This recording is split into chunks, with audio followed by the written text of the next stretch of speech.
Hey, Rolando. What's up, Nicole? Well, it is Pride Month, and we're going to be celebrating Pride all throughout the month, right?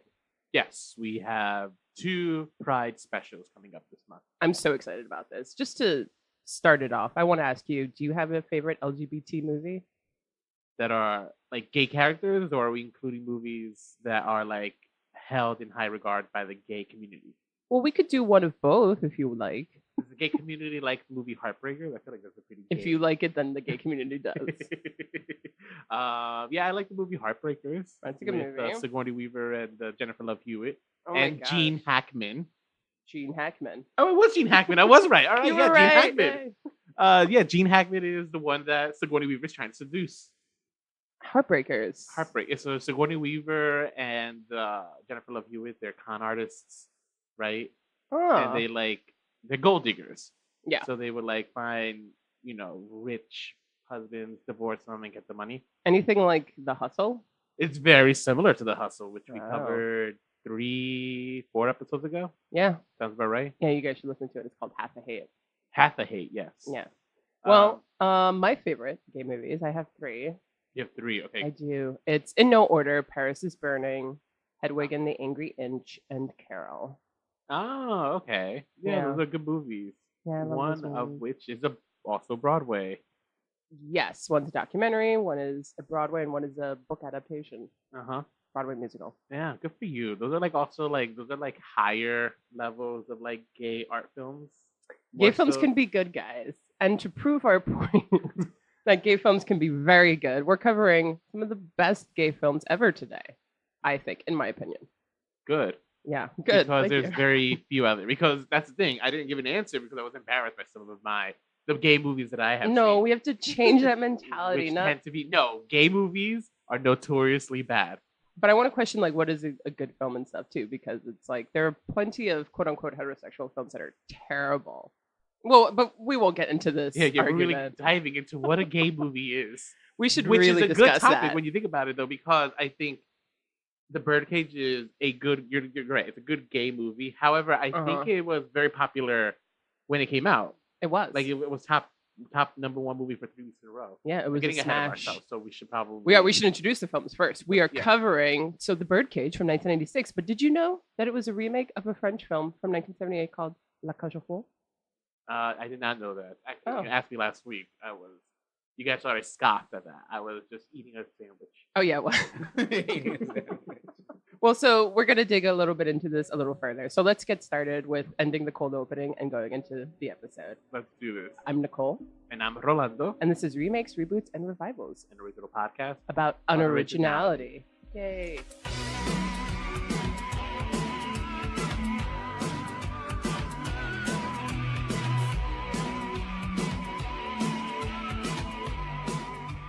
All right. So with us today is Eddie. How are you, Eddie?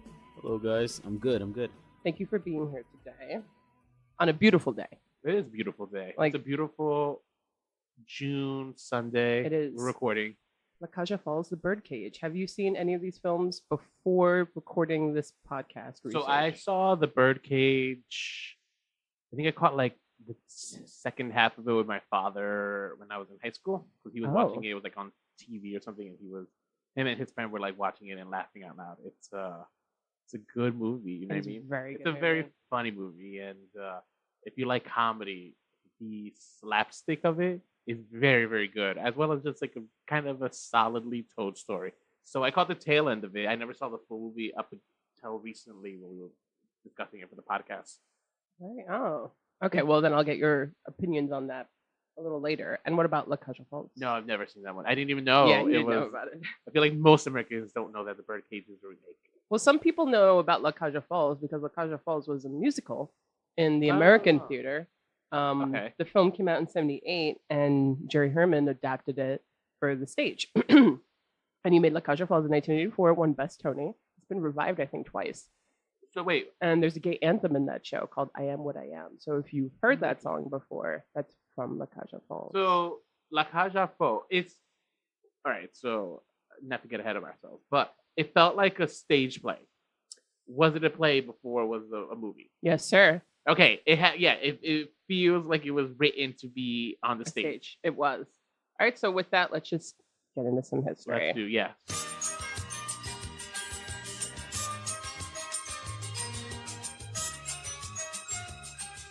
It is 1978.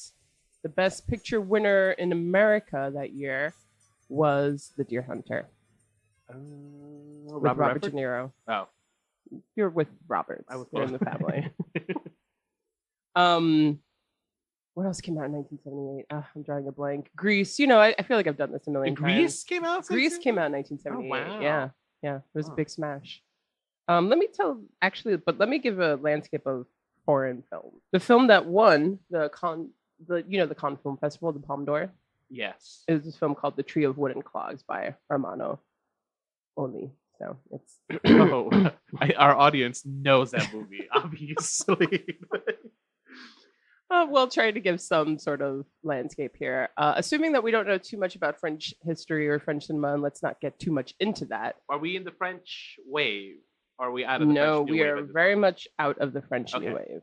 I know of that genre. I don't know much about like the kind of movies that were coming out at the time. Yes. So the French New Wave was in the essentially 1959, 1960, and it lasted throughout most of the 60s, but then it ended. When a lot of the filmmakers went different avenues. Jean-Luc Godard went political. Francois Truffaut went more like mainstream, even came to America and stuff, so it just ended. So it's 78 now. Now, in 1973, a play called La Cage aux Folles was written by Jean Poiret, and it was a smash. I think it played in Paris for years. So naturally, they're like, we have to adapt this for the cinema. Naturally. And they did. The filmmaker was a man called Edouard Molinaro, and he wasn't a French New Wave filmmaker before that. I think his early films were crime films.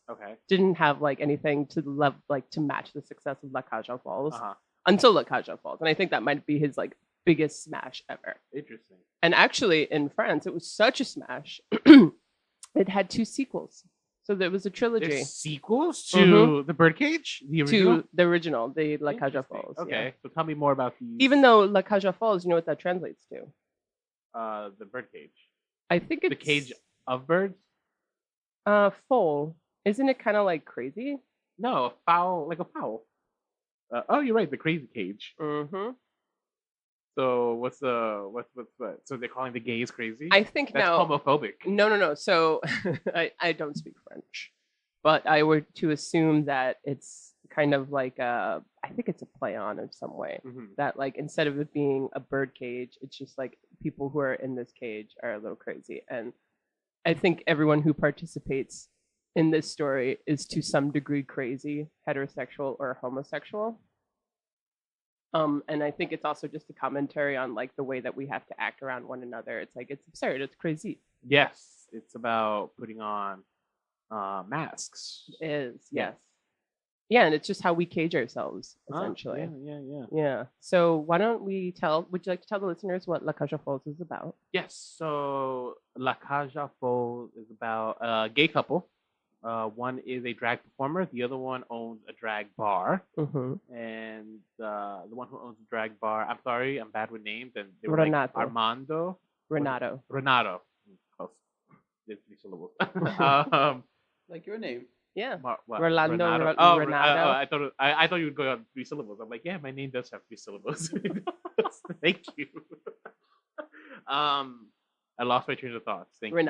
Renato. Oh yeah, so Renato has a son, and his son is about to get married, and his son is also the would-be wife. I'm giving a bad explanation here, but so the would-be potential wife, she has very conservative parents who are in politics and would not approve a marriage between her, this family and a family of drag queens and gay people. So what they end up trying to do is run not a scam, it's a ruse to try to play it straight in front of this conservative couple. Everything starts going awry, and eventually the drag performer ends up dressing as drag to pretend to be a mother. Yes. At the dinner, and hilarity ensues. Yes, hilarity does ensue. I mean, it's interesting because it's also very sad, the premise that this person who helped to raise this child, his name is Laurent, Renato's lover. It's Laurent. Oh, Laurent. Like Lawrence. Yes. Who was so gorgeous, cute, adorable. No, well, that's probably why I thought he was gorgeous. He was very cute. Yeah. But I also thought more of a sweetheart compared to his remake counterpart, which we'll get to later. But in this one, like, he seems more understanding and compassionate of who his father is. You know, a gay man. I don't know. I think you're only thinking that because he looks sweet and innocent. There's evil in his eyes. No, I don't think it was evil. I think the same kind of. I think the same request still felt the same. I don't think it ever. I don't think he was more compassionate. I just think that since he was like a sweet, innocent, looking child thing. Yeah. Right. He just it comes across as sweet. I don't know. Did you watch it in French or did you watch it translated? So it's interesting because I saw this movie years ago, and when I found it on YouTube, it was actually in Italian. Oh. Because it's also a French-Italian production. Oh, okay. Like the actor who plays Renato is Ugo Tognazzi. Mm-hmm. So I kind of understand Italian, and I figured I've seen this movie, I already know everything. So I didn't really I didn't translate it. Okay. So I watched the dubbed version. Oh, you watched the dubbed version. Right. And actually shocking. So I don't know if a lot of the lines necessarily were, I don't know if they directly translated them from French to English or if there was influence from the American Birdcage that influenced the dubbing. Yeah. That makes sense, right? That does make sense. I wish I knew. Because a lot of lines turned out very, very, very similar. It's a beat by beat almost. Okay, yeah. So, but with that said, though, I don't think the character of the son, is never coming from a place of malice. Yeah. It's coming more so from a place of like awareness of like, this is different. We are different. And, her parents are not going to approve. I just need help with this. Yeah. And I don't think the delivery was ever different from either of the two sons. I think maybe it sounds harsher coming from the bird-like man from the remake. Yeah, bird-like feature, sorry. And in English, as opposed to like a sweet, gentle, feminine-looking man. It's also probably the direction. And before I get into the character in the remake, I think that in general, non-American relationships between men are slightly more affectionate. Yes. In other cultures, straight men and gay men, whatever, but like men dance openly. They're more okay with their bodies, with Indian touching each other, with being affectionate with one another. Mm-hmm.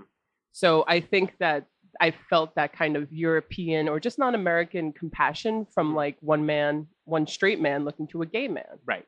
Because you could argue that that's also why in the remake it kind of they forgoed all of that because it's more commonly American for him to be like a stuck-up, sarcastic asshole. Mm-hmm. So I felt like, granted, what he asked of his father, I have a lot of problems with, but in terms of a story, and I guess that's why it's a comedy, just to make it a little bit more lighthearted, because what he's asking of him is at the end of the day truly terrible, especially of Albin. Okay, I agree with you. On principle, it is terrible. Mm-hmm. However, I don't know. Again, I can empathize with him. I absolutely can empathize with the son. I completely understand where he's coming from and why he would think that, especially because he's 9 fucking teen and he doesn't know any better. I think in this one, no, was he 19 or 20? Oh, well, he was still a child, essentially. Yeah. But what, the heartbreak that must have occurred with his father in particular, and then actually even for Albin, for them to deny themselves just to make their son happy and to realize that this is the world that they live in, and he just wasn't young enough and blinded by love to know that he was asking his parents to deny themselves and their identity. Well, and I'm glad we're covering this movie specifically, though. Mm-hmm. Okay, so right off the table, the two films are heavily political. They have a very strong socio-political message. They do. Okay. So with that said, and it's a message that still holds true in 2019, sadly, right? You know what's going on in Boston, right? Someone's trying to have a straight pride parade. Yes. Okay. So us as gay people, we are quite upset enraged. About this. Yeah, of course. Because it's our world pride. Yeah. Now, with that aside, however, it's this idea of, as a gay person, trying to raise a straight son, I can only imagine the kind of feelings that the father must have. He even says it in the movie where he knows he didn't give him a normal life, right? And it's not necessarily to say that it's unfair for the kid. However, it would be unfair for him to make an effort to try to, if he has just like he said, like in the dinner, it's just like, it's fuck it. It's only one night that I had to play it straight, so that way he can be happy. That's fine. I don't think it's so much to ask for, because this is the fucked up world we live in, where like we are not accepted by all people, and if we have to kind of just play it straight for a little bit to get ahead, it's just something that we have to do as part of the game, and it's fucked up. But we have to do it. Like when I meet someone new, if I have to do a phone call or something, I drop my octaves to make sure I don't sound gay. It's just something we just do as people. Yeah, and I actually higher my octave when I talk, so See? I sound more like a woman. Yeah. Or sometimes when I approach people, I have to, like a stranger, I just drop my voice, so I'm like, they don't question who I am, and they just probably think I'm a man. It's like we're constantly doing things to like kind of fit in. I guess let me be more specific. I love these films, and I don't think that what Renato and later Armand ended up doing for their sons was bad, because if that was me, I would do the same thing. And you're right, that is the world that we live in. So he's like, if I have to do this for my son, for everything that I've put him through or whatever, just to have me as a parent, then so be it. But it's still, at the end of the day, is a heartbreaking request. It's a heartbreaking request. I agree. I think it is a heartbreaking request. I don't know if it's... This is why I actually enjoyed these movies, watching them, especially during Pride. It's just like, oh man, like these movies still fucking resonate. Yeah. It's heartbreaking, yeah, but like at the same time, it's just like, I would, if I have a son, I would do anything to make sure that he lives a normal life. True, but you've also done everything in your life, and in particular, I'm assuming these characters, to be who you are and to fight for who you are and to live proudly and openly. I think that's the other complicated thing from these movies, right? Where this is taking place in the 70s in France. That's a whole different generation. Like how people look at homosexuality there is different from how and then in the past, Americans looked at homosexuality in the 90s to how homosexuality is looked at nowadays. Right? Where, and this all depends regionally where you're from, but the honest truth is like the kind of fights that I've had to do for my own identity they pale in comparison to the stuff that like I'm sure these characters in the 1970s had to do, or even the characters in the 90s movie had to fight. You know what I mean? Yeah. And it's because of their fights, so that like now I can, the likelihood of me having a kid and having to put on airs to impress his potential wife's family are a lot less, but they are still there. Like if he's gonna marry like a conservative from Alabama, you know what I mean, and I have to like butch it up, I don't think I would go as far as like making my would-be partner Eddie here dressed up in drag. Well, they didn't make him. What? Oh, you're right. That's right. That's true. He did that out of his own fruition. But yeah, but I don't know.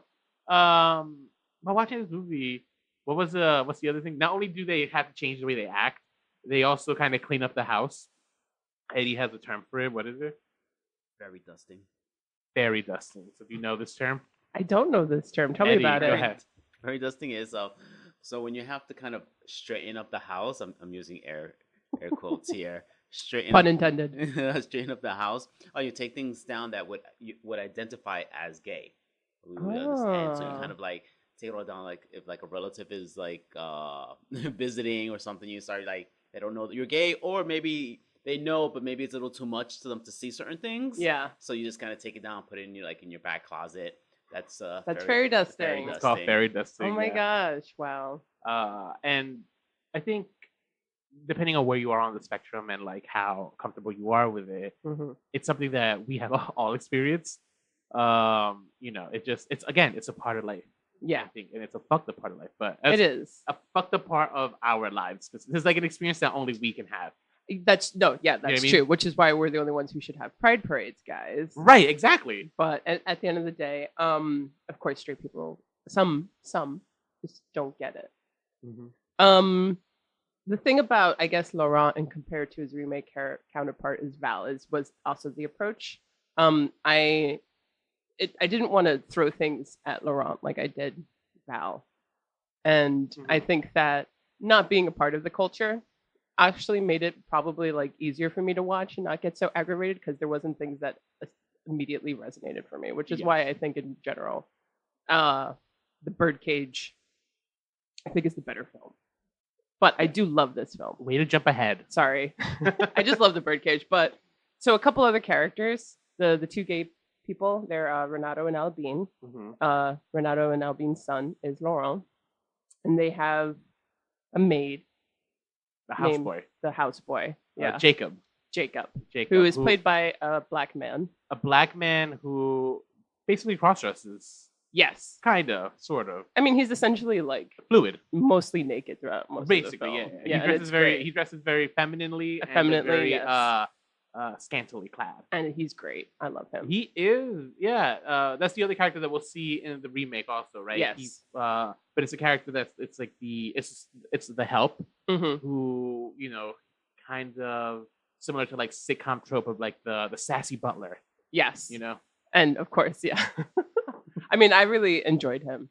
Yeah, I did too. I think it's interesting. They actually, again, not only do they cover the sexual identity politics of being gay, they actually are able to explore ever so lately the fact that he's also black. Yeah. Just from the way he speaks with them. Like, what is it? He says it's like, I've been called a Negro, I've been called a fag, but never, I forgot what it was. He's like, well, I've been called everything, but no one's ever said my coffee was exactly. bad. Something along those lines.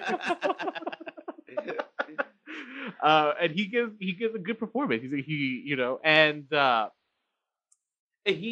even jokes about the fact that he is black and they are white, and he's serving them, which are almost taboo. But it's just like it's truth. Yeah, exactly. It's like aware of it, so it's like, why not address it? Yeah, like let's not ignore it and be the elephant in the room.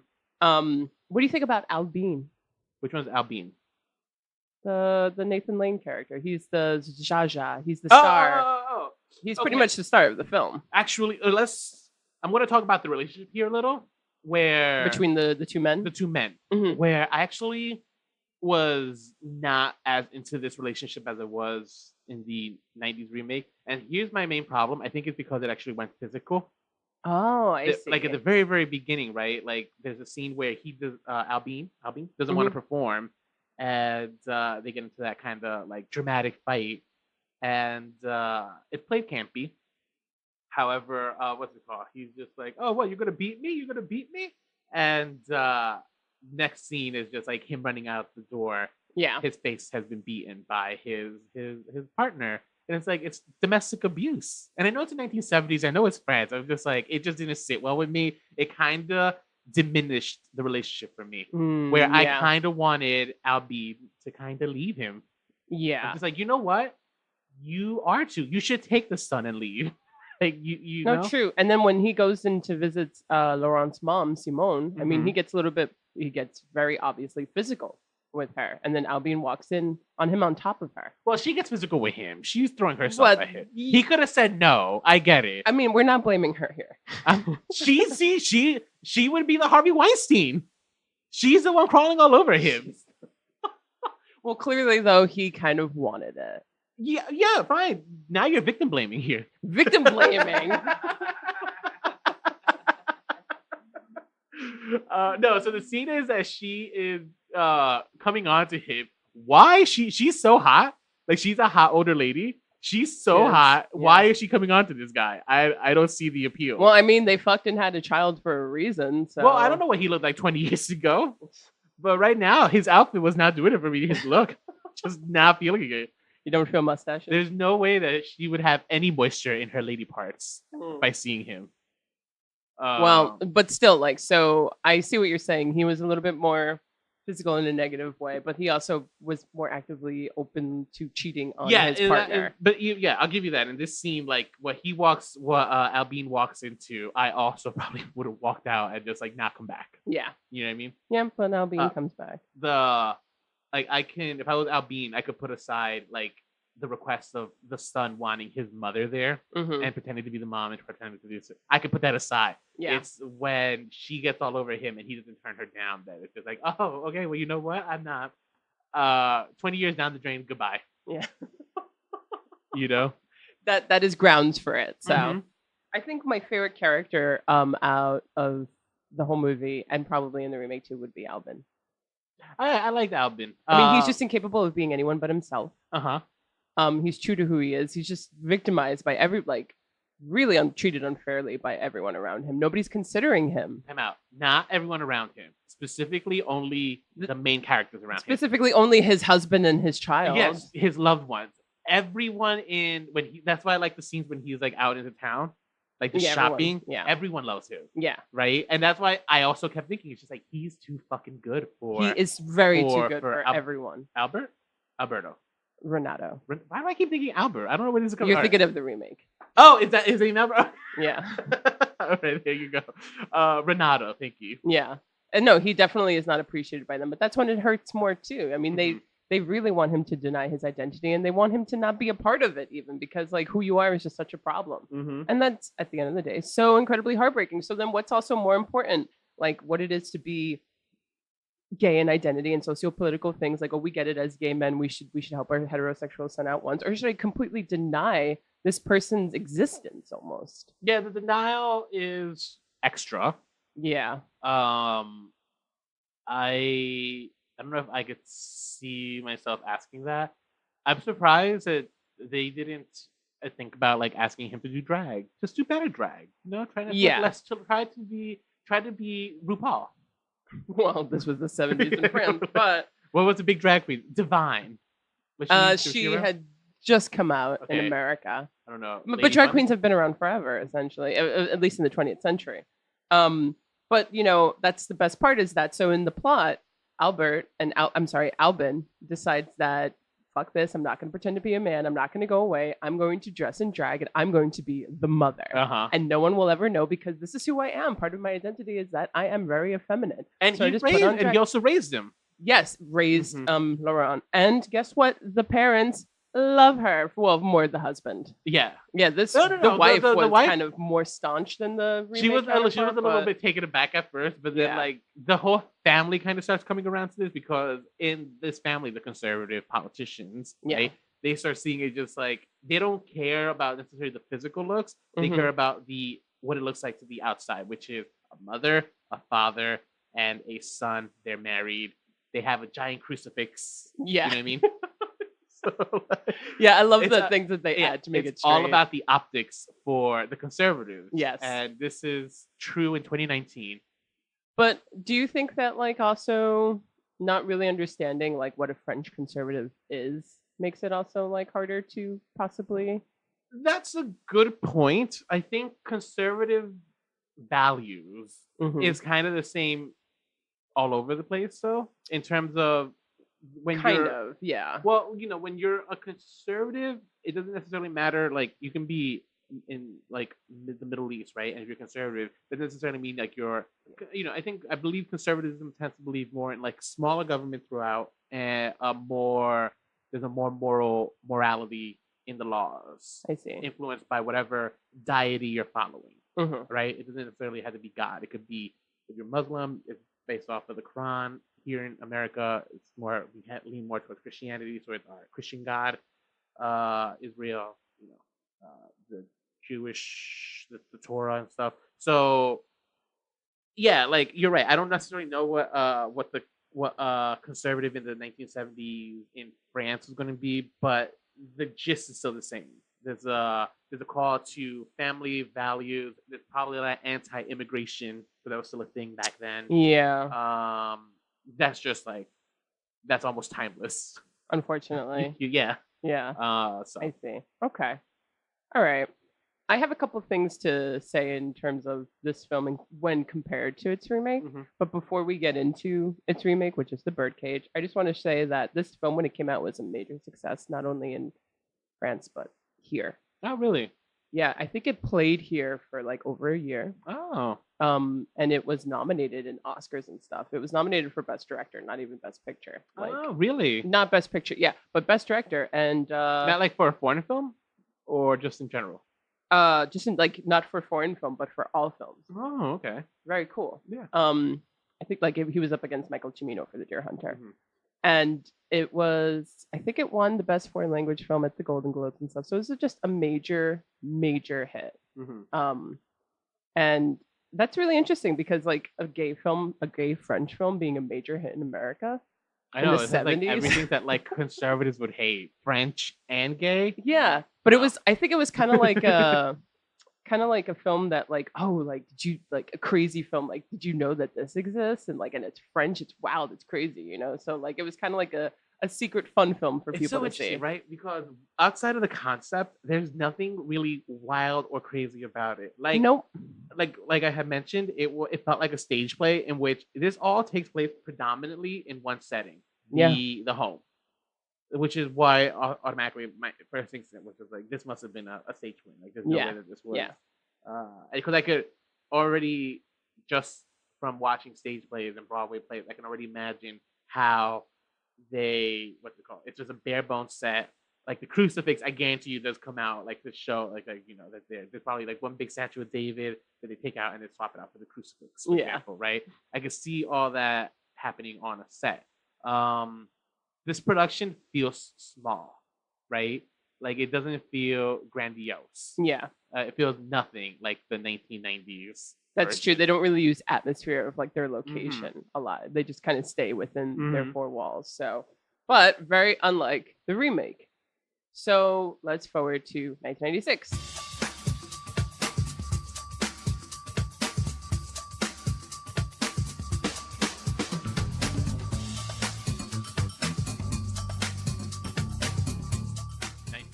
Is this pre or after Aladdin?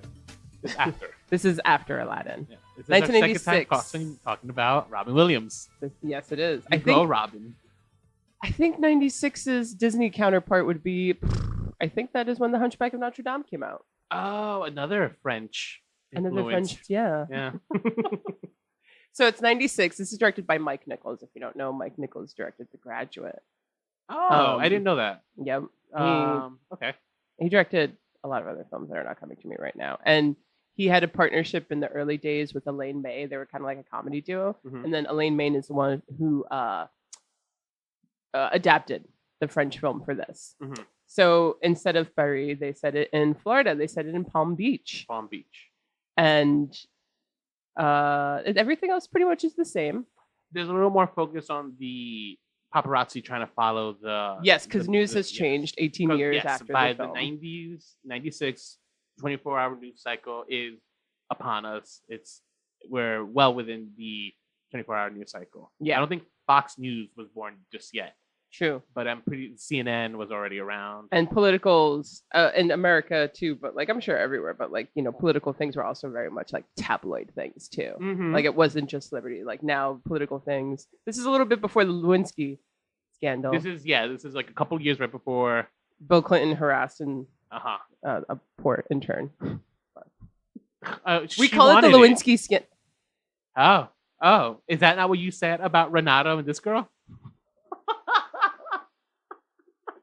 It all comes full circle on the podcast here. We're not touching that. You are so spiteful.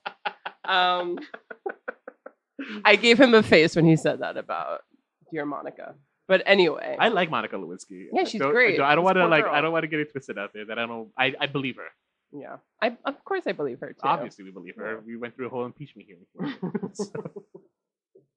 Okay, so.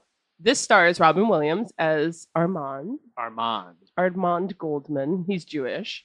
And his lover, Albert. Oh, Albert. Played by the fantastic, wonderful, divine, unbelievable Nathan Lane. I love Nathan Lane. A bucket list of mine is to see Nathan Lane on the stage before I die. Oh, you should. Are you going to go try to see that new play? I got to see something. I'm like waiting for like him to be in this big revival of something. Like the one that I should have seen him in was in Angels in America, but I fucking missed it. It was just too expensive. It was too expensive, and it's also like 2 nights. Yeah. They broke it up. It's an epic play, but worth it. A very important gay thing. Very important. Anyway, I digress. Gene Hackman. Gene. Oh wait, hang on. Sorry, I'm taking this off just because I'm not real anymore. Oh yeah, there you go. Gene Hackman plays the father of Callista Flockhart, who is the love interest, a young Callista Flockhart. Who's 18 years old. Yeah, about to get married. Diane Wiest, who is his wife, who's a great actress, great character actress. Yes. Oh, what is she most famous? I mean, she's kind of most famous for being moms in movies. She was also in Edward Scissorhands. She's in a lot of stuff, but she won the Oscar for Hannah and Her Sisters, which she was great in, and she wasn't a mom in that. And to me, I'm like, that is the power of her acting abilities. And then she got fucking typecasted just because she has a really sweet voice. But anyway, she was very mom. Yeah, she was also in Bullets Over Broadway, and I think she won an Oscar for that too. And she was great. She played like a really diva actress. Great, both Woody Allen films, so people probably won't watch them, but she herself was good in them. So I guess YouTube her performances. I think Diane Wiest is fantastic. And this time their houseboy is played by Hank Azaria. Yes. Who's supposed to be Guatemalan. We'll talk about that for sure. Yeah, we are going to talk about that. Because if I had to pick up one flaw, it's right there. What was his name again? Agador. Yeah. And then once the family's in town, Agador Spartacus. Yeah. And then some guy plays Val, Armand's son. Futterman is his last name. Dan Futterman, I think is his name. Okay. He's cute. He's all right. I thought he was cute. He has the unfortunate job features. of playing. Oh. he plays Val, so I just automatically hate him. But yeah, so The Birdcage. I grew up watching this film. This is not only a film that I could put on in the background and not pay attention to. This is a film that I put on and I sit down and I watch in its entirety. I really love this film. The fact that it is an American film, it speaks English, and like there's a lot of cultural references in here that I get. I'm an old soul and I really love films from like the 40s and on. So like a lot of Albert's references I get. The first thing we hear Albert say is Victoria Page will no longer dance the dance of the red shoes. Is that Victoria? And she no. Oh, damn.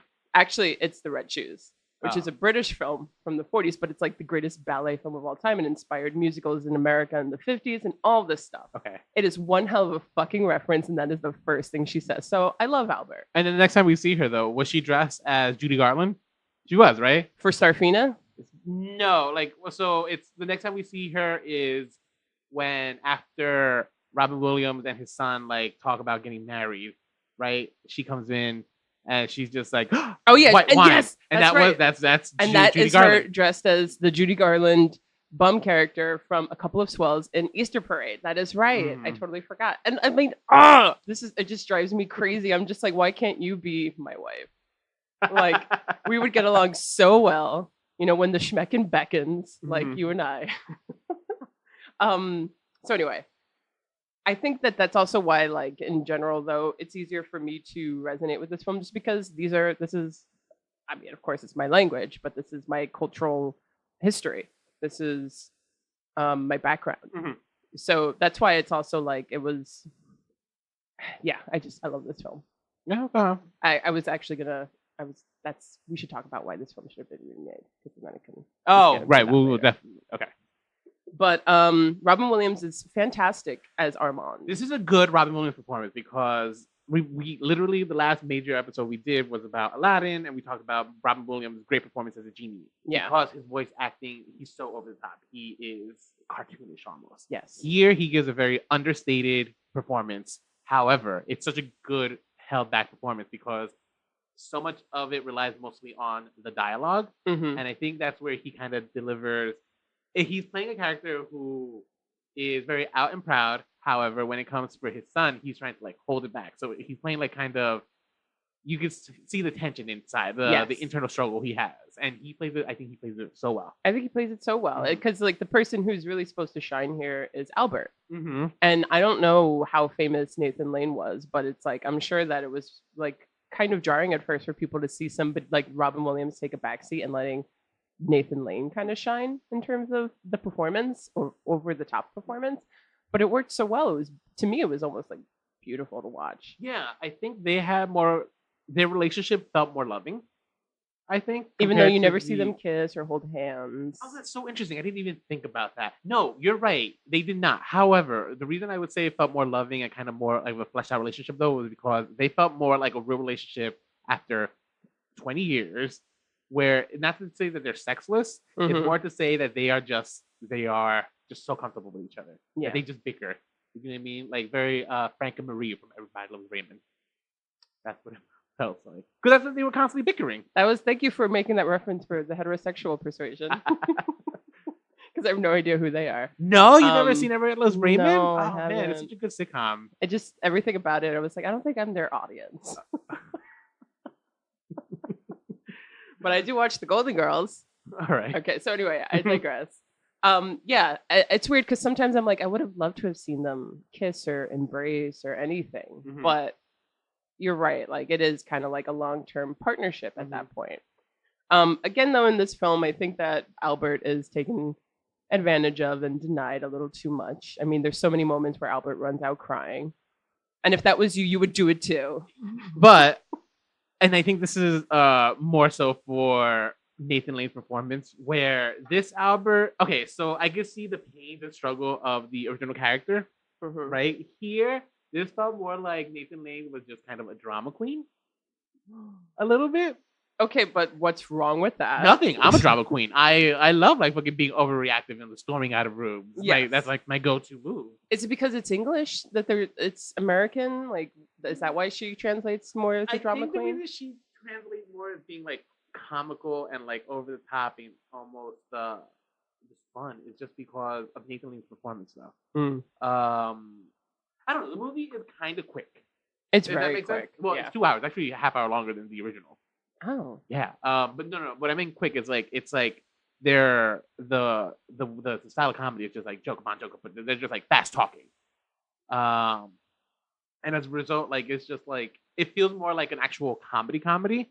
Where I think parts of the original one kind of it was a situational comedy, sure, but like it also felt kind of at times, almost drama-ish.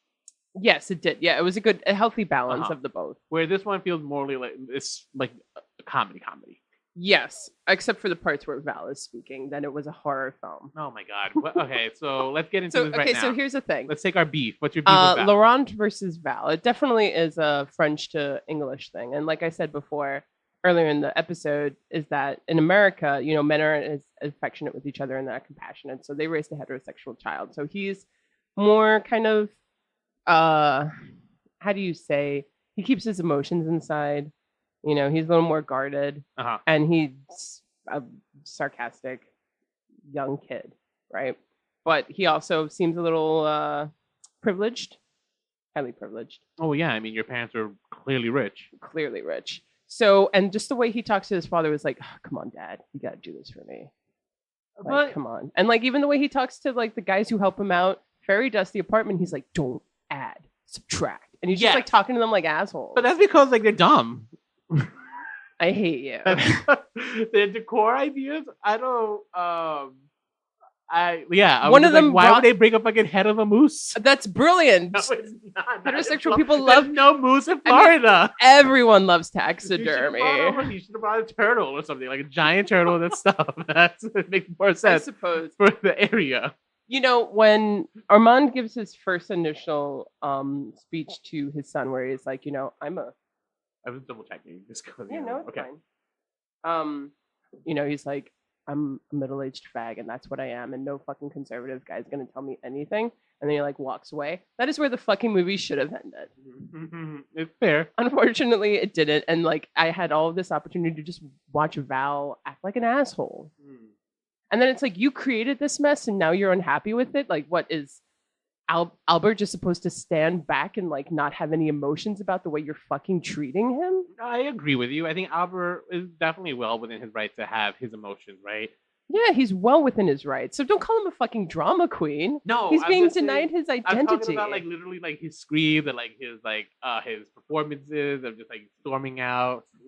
I'm sorry, but I love melodrama. I love theater. I love people who just like it's life enhanced. It's like, for example, when they're practicing the routine with like the guy who's chewing gum. For example, everything from Nathan Lane is like, oh, yeah. That is fantastic. Renato, do you see this? What's your point, and Armand in this one? Armand, damn it. Side note, did you know that whole scene where he goes, you do an eclectic style of dance. You do fussy, fussy, fussy. You do Twyla, Twyla, Twyla, and Martha Graham, and Michael Kidd, and Madonna, all improvised. Great. Yeah. Love that. Because fantastic. It's so good. It is so good. That's one of the few physical performances we get from Robbie Williams in this movie, right? Yes. And it's so good. It's fantastic. And he plays it so well because you see he's so fucking frustrated with both of them. And so he just snaps. And it's such a good... It's very good. Yeah. Yeah. Great performance again from great Robin performances Williams. all around. What do you think of the performance Hank Azaria delivers as Agador? So let's talk about Agador. Let's talk about Agador. I had issues with Agador. Tell me. Being Hank Azaria is white? Hank Azaria is not Guatemalan, let's just say that. Well, okay, hang on. Let's take this back. You could be white and Guatemalan. All right, you can. Yeah, of course you can. He could be the descendant of conquistadors for all we know. Okay, but I'm saying he's not Guatemalan. He's not Latin. He's not Latin. Is the thing, right? Hank Azaria is I don't know if he's Anglo-Saxon, but he's a white guy. Yes. He's playing up this hammy, like Latin performance that's borderline offensive. Great performance. I'm not going to take that away. I'm just saying it's just like it's fine. It could have been fine for the 90s. Right now, I'm just saying it's just like ooh. And the other thing I take offense to it is I was offended that there was no actual representation of color. Yeah, in the being Birdcage. that they're in the fucking. And then when you watch the original one, and he's a black guy. I was just like, oh, they had the opportunity. They just didn't fucking do. They changed it. So the houseboy is a minority. Uh-huh. They turned him to a Spanish boy because it's Miami, right? So it's supposed to be more of like a Latino person. And then they didn't even hire a Latino person. So the thing about like John Leguizamo would have been great. John Leguizamo would have been great. Maybe he was too busy doing Tu Wong Fu. Or he didn't want to repeat that character. Oh, true. Maybe. Yeah, he could have been typecast easily. Yeah. Yeah, fair. But here's the thing. Hank Azaria is known for doing a lot of voices on The Simpsons. And a lot of them are of other cultures. He does Apu. Oh, he does Apu? He does Apu. And he does other people. Which itself has been under fire from... Yes. Yeah. Now, that's the thing. The Simpsons should stop. Oh. That's a whole different conversation. Yeah. So, and I think Simpsons stopped being a show. It was a perfect show back in the day. I have no problems with The Simpsons. I just think that it's been on for too long. And now it's finding that it's not aging well with our culture. You're not going to get a complaint from me on that. Okay. I just wanted to clarify what I meant by The Simpsons should stop. So anyway. They should stop being racist all the time. That's what she meant. So Hank Azaria, after that, got typecasted as minorities. And that's just what Hollywood does, unfortunately. And Hank Azaria himself has been like, that ended up being my Hollywood career, and it kind of sucks. It's unfortunate because I look at Agador with a lot of love as just like a really lovingly portrayed, gay man who liked to listen to Gloria and dance while he was mopping. And his accent doesn't necessarily bother me when I watch it. Yeah, he does a very good job. But I do recognize the problem. I recognize that he is unfortunately also giving us I think a loving portrayal, but it also can be borderline offensive. Like if somebody were to get offended by it, I can't complain about that. Absolutely not. No. Yeah. So it's like I'm a little torn about it. Or like the peasant soup. Oh, like the jokes that Robbie Williams' character had to give out, like it's just like, oh, the hen is just important for Guatemalans. Like they say someone's worth their weight in hen. And then he comes back and like, it's a peasant soup. It's like, oh, baby, it's all we eat out there in Guatemala. Like, what the fuck, man? Like, I don't like, what do these white writers think like they do with fucking South America? Yeah. But that was also a good nod to like the arrogance that people have about other cultures. For sure. They gotta live around that. So it's tough. I don't know. I love that scene where he's listening to Gloria Estefan. And, it's a great scene. Great performance from Hank Azaria. Also, wasn't aware of what a body he had. Yeah. I guess when I think of Hank Azaria, I think of Phoebe's boyfriend from Friends. That's right. Yeah. Oh. The one that got away. Minx. Yes, thank you. Good for you, Nicole. I wish I was this helpful on Friends Trivia Night. But, okay, so overall, what did you think about the Birdcage? The Birdcage, when I watched it in, I must have been maybe a sophomore, freshman in high school, right? And I caught only the second half of it. Funny. Didn't recognize the importance of it until rewatching it, specifically in the socio-political message it had, right? Yeah. Where you have this conservative conservative senator, congressman, I forgot. Senator, Congressman. Congressman? Oh no, Senator Jackson. Yeah, Senator Jackson. Yeah. His starting the coalition for morality. Or I think it was a caucus they were trying to start, and like his partner, died having sex with an underage black prostitute. Yeah. Right? Scandalous. Similar way to like the conservative partner died in the original. Yeah. Mm-hmm. The only difference here is just like here in America, the joke is more so on the fact that black.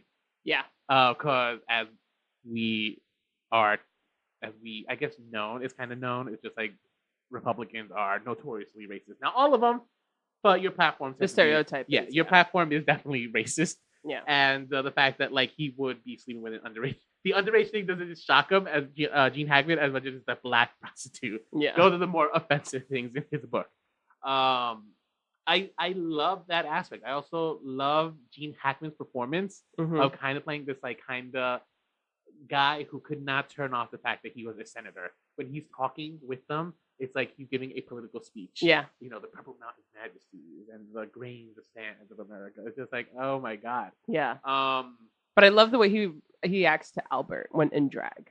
Yes. Oh, I love that too. Like he's just like, what a fine American woman.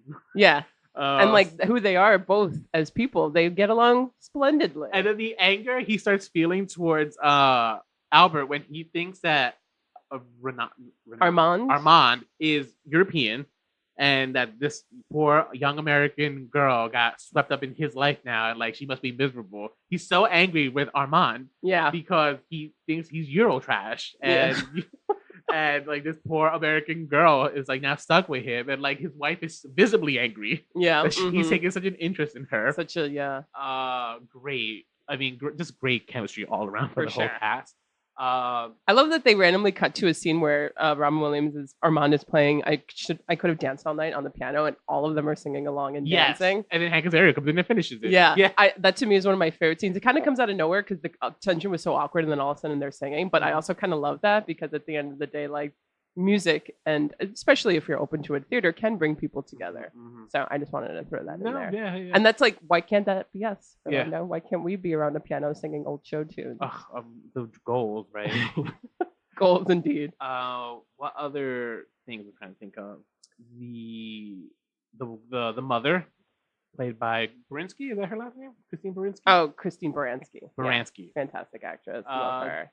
Fine performance. It wasn't like a standout performance. Yeah. But she's good in like anything she does, even for... Yeah, they weren't like more actively trying to hit on each other as much as like this sexual tension was developing. Not only the sexual tension, I think what makes that scene funnier is that Nathan Lane's character walks in on them not like trying to seduce each other, they're singing. Yeah. And that's what he finds the most appalling thing ever. Yeah. It's just like, this is what you guys are doing.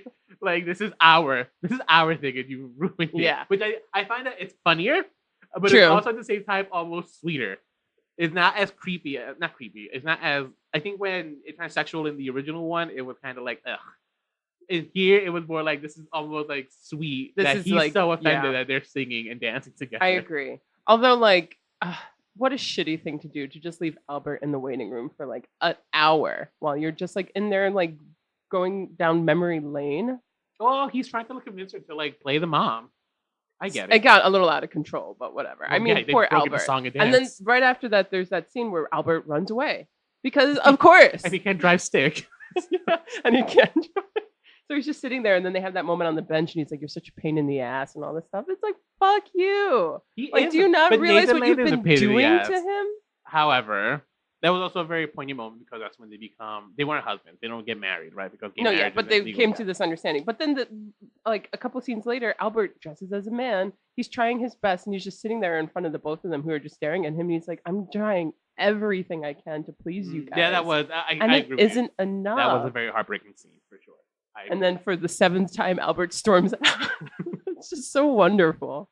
And then because his drag performance was great. great. And I love it. Do you think that it was a good idea for them to remake La Cage aux Folles for an American audience? Yes. I actually, while I was rewatching the Birdcage, I was actually thinking this movie probably cannot work now, though, in 2019. Maybe not. Yeah. All right. So why do you think it can't? Because we're so politically correct now. No, that's not. Because why I would say. Because also, I don't think that we've made such strides in terms of equality. We still need more. Okay. But at this time, I don't think that a person has to pretend and hide in the shadow anymore. All right. Maybe they won't get along, but I don't think a child would ask their parent to like pretend to be straight in this day and age. Okay. So I actually think now in Trump's America, I know, and I actually think this movie, a remake, would make sense. However, where the remake wouldn't be the same anymore is probably in the ending. All right, because in both of them, the families help the conservative men escape without, falling to the prey of the media. Yeah. I don't think that would happen nowadays because I know if I had to change if I had to do this for my son so he can get married, but I find out it's a Trump supporter, like he's a Trump backing senator. Do you think I want to like go out of my way to protect his image from leaving the gay nightclub? I'd be calling the fucking National Fire myself. I'd be taking pictures. So, and I'm freely admitting right now that I fall into, yes, I am part of that reason that we are so divisive.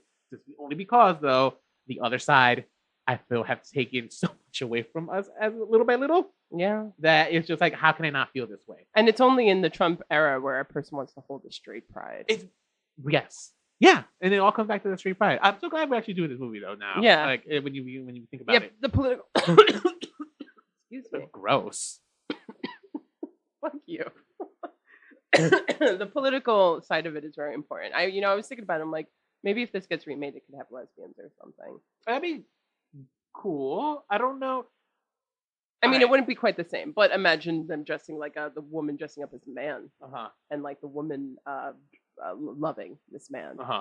Anyway, I don't know. We won't get too much into that, but I think that it's interesting because I started off saying how heartbreaking the request is, and now you agree that you would do it for your son, and I get it. And like agreeing with why Armand and Rolando did it, but in Trump's America, you wouldn't. No. So in that case, the political atmosphere. I wouldn't. Not that I would do it. I wouldn't. I would do it for my son, even if like the other family was conservative or whatever. Fine. I'm not gonna like. I wouldn't sit there at dinner and pretend like I'm a conservative too. I'm liberal, and that is it. I'm not. But protecting my son necessarily from the rejection. Here's the thing, right? I understand as a gay person what it's like to be rejected from society. Not like totally, completely, right? Because I have friends who are straight. Lucky me. But I still understand that kind of that feeling of rejection. I would not want my son to feel that way because I am gay. If he's straight. Yeah. So I understand that having to protect him. However, what I'm saying is like if he was a senator or a congressman who's very pro-Trump, very anti-gay, then that's where I'm going to be like, oh, I'll help you out. But then the first chance I get, I'm going to probably backstab and like out him to the fucking National Enquirer. No, National Enquirer is Republican. So the Huffington Post. Oh, there you go. Well, this film came out, the remake came out in Clinton's America. And obviously times have changed. Clinton America, specifically when the Republicans had both houses. Yes, and before the Lewinsky scandal and everything. So, but this is already when America is starting to change. Like, this is like we're entering the time where like America will, in the next 10 years, become hyper polarized. Oh, of course. And I think ultimately that's why I think this movie would be great to be remade in 2019. I just think the ending would have to be different. And I would like to see that. We are so polarized. There's no way that you could like sell me a very happy ending of everyone working together to protect the image of the conservative senator. True. This is very true. Okay. I think that I really loved that this was remade just because I think it's really important for something like this to be adapted into a person's main language for them to really comprehend it, for them to really, I've seen this film with a lot of straight people and everyone really responds well to this film. It's funny. It's great. And at the end of the day, like, it's really unfortunate. There's a lot of sad things that happen in it in terms of the gay people getting the shit end of the stick. But everyone ends up, it's a happy ending. Yeah. And there ends up being some sort of acceptance at the end, even though the senator just kind of walks away from it. Well, but actually, so that's a good point on the acceptance, right? Because the two kids get married at the end. We see the wedding. Yeah. But immediately when the parents find out that that they just wanted to leave, couple, but then they found out they were trapped. Because they're trapped, and then they put their brains together. But within that finding out they were trapped, they bonded, and then they ended up on good terms. Right. Right. Which is where that's where I don't think the remake nowadays would just not work out. Well, in terms of a non-existent remake, because you just rejected me, and I'm just like, well, fuck you now. Now I'm going to do everything I can to make sure you lose. Yes, but in this, I think that even though like there's a lot of bad things, and Val really pisses me off, the representation of these people, and like as a couple who've been together forever, and they're just like. They have basic needs and their wants, and they don't want to be denied of their identity, and they'll do anything to please their child. They're great parents at the end of the day, like that's really important. So I was glad that at least was translated into an American picture and in the English language for people to see. And I'm glad it was such a hit. And I love this film. My mother loves this film. This is one of my mother's favorite films. That's why I've seen it so many times. And I just think that this is probably in my top 10 favorite LGBT movies. I agree with you there for sure. And I'm so sorry you had to deal with this, Albert. I'm so sorry you had to deal with all of this, Albert. I see your point about what it is to be a dad and wanting to do everything you can to make your son happy. When I only saw the remake with Robin Williams, and I remember not liking the son at all for making that request. And even the way he treated Nathan Lane too. I was kind of turned me off a little bit.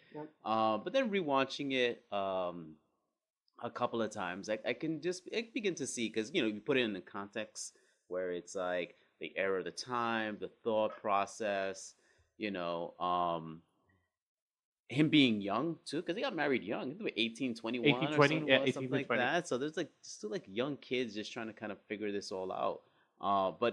But it did make the moment so much sweeter at the end when his real mother comes in, and everybody's like, "What's going on? Who's the mother here?" Then he steps towards Nathan Lane, and he says, "This is my mother." Yeah, it's a he just said that this is the person that raised me. So I thought that was really it just made it so more heartfelt too, to get to that point. I hope Val stopped being a piece of shit. He did. You could tell. When he Eddie told us that moment of redemption for this is my Val mother. gets redemption, which I think was a nice. A little too late for me. Well, of course, it's the literal end of the movie. That's what happens in movies. Yeah, But yeah, should we do a quick lightning round? Let's do a quick lightning round. Lightning round. Okay, so Renato or Armand? Okay. Actor. Renato is the French. Ugo Tognazzi or Robin Williams? I'm gonna go with Robin Williams. Yeah. And Robin Williams didn't hit his spouse. He just did a great, and I felt like he was very much himself, because he's like, I don't need to change as portraying a gay man. I'm just gonna be me. Just be me, really more subdued. And that was a great choice. I mean, Ugo did really well, but I think at the end of the day, Robin did fantastic. Robin Williams did, yes, I agree. And the things we discussed about Renato are just unforgivable. For sure. Okay, Laurent or Val? You really thinking about this? No. Oh. The Sons. Oh, Laurent or Val? You tricked me. We're gonna leave him for last. Okay, I'm gonna go with Val. Fuck you. I like Val. You like Val? I like Val. I'm going with Laurent. Oh. At least he was pretty and not bird-like. I thought Val was handsome. Except for he had bird-like features, but you can still be handsome and have bird-like features. This is very true. You don't have to be well, you could be handsome, but if you're a shitty person, then that doesn't mean anything. A shitty I still don't think he played a shitty character. It's like, who raised you, you son of a bitch? He was. I totally understand trying. You can understand it. It still is fucked up. And look at what you did to poor Albert. I can still empathize. But at the end of the day, he still loved them both, and that's why he complained. Yeah, he a little too late, like I said, for me. But yes, he does redeem himself. Whatever. I picked Laurent. Okay, so he learned a lesson. Jacob or Agador Spartacus? Oh, I'm gonna probably go with Jacob. Yeah, this is tough. I mean, Agador Spartacus I like great performance. Both. I think only because Jacob is that's who he is, whereas Agador was a put-on performance of somebody that he wasn't, not Guatemalan. And also at the same time, though, like the exploration of like kind of also the identity politics behind being a black man in France working for two white people. Okay. I think that exploration kind of makes that character just feel a little more lived in almost. Do we want to do everyone, or should we just go to the Alberts? No. I mean, you could the family. Yeah, the conservative family in the Birdcage, or the conservative family in La Cage aux Folles. I want to go with the Birdcage conservative family. They were funnier. Yes. The other ones, they were kind of like very drier, almost irredeemable. Yeah. Whereas opposed to this one, they were funny. They were parodies of what conservatism was like in the 90s. True. Yeah, and we're more familiar with American politics, so we can laugh more at that. For sure.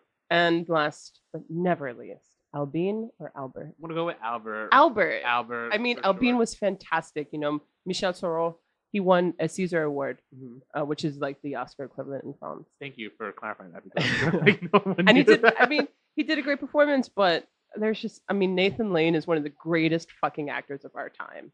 I think he can do anything. You know, I think he can be gay, he could be straight, he could be funny, he could be sad. Wait, when was Nathan Lane straight in a character? What? When was Nathan Lane a straight character? You ever see The Producers? You were playing a straight? Yes. Oh. He could play straight. I mean, Timon and Pumbaa, they weren't straight. They were a gay couple. They were an interspecies couple. They were fucking like... they were breaking all sorts of barriers. I hope that Timon and Pumbaa are like out and proud in the new one. That would be sweet. They should hold hands more, or paws, or whatever. No, Pumbaa has hoofs. He can't. Hooves. There we go. He's on all fours. Timon. I hope Timon is just riding him dirtily.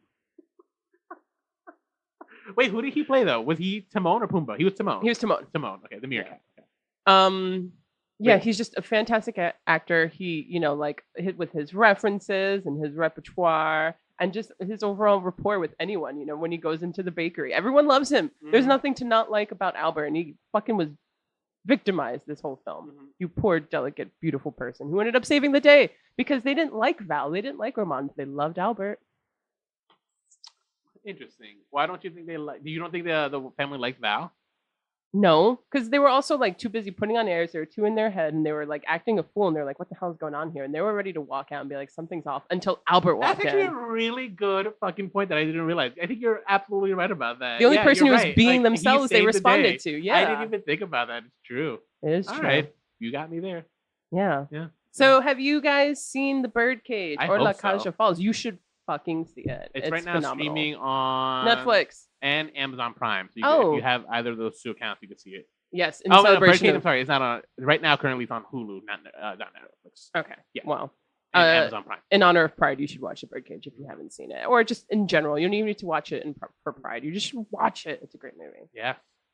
So you can tell us your thoughts if you watch it, and if you like the film, and if you hate Val, tell us about it on Facebook.com/remakes, reboots, and revivals, or you can email us at remakesrebootsrevivals@gmail.com. Or you can Instagram us. Where, Rolando? It's Remakes, Reboots, Revivals. Yeah. And so please reach out. Yeah, hit us up, leave comments, and give us a rating also. Yeah, give us a rating. But you never know. We'll possibly read it on air.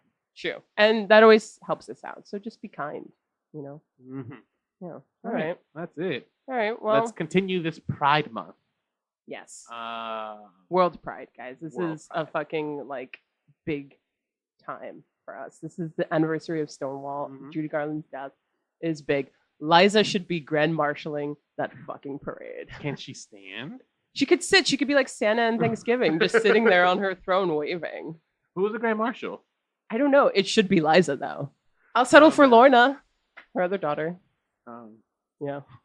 All references I don't know. Yeah, see, Albert would get it. Albert would be like, yes, totally thank you. See, Albert. All right, guys. Until next time, stay unoriginal.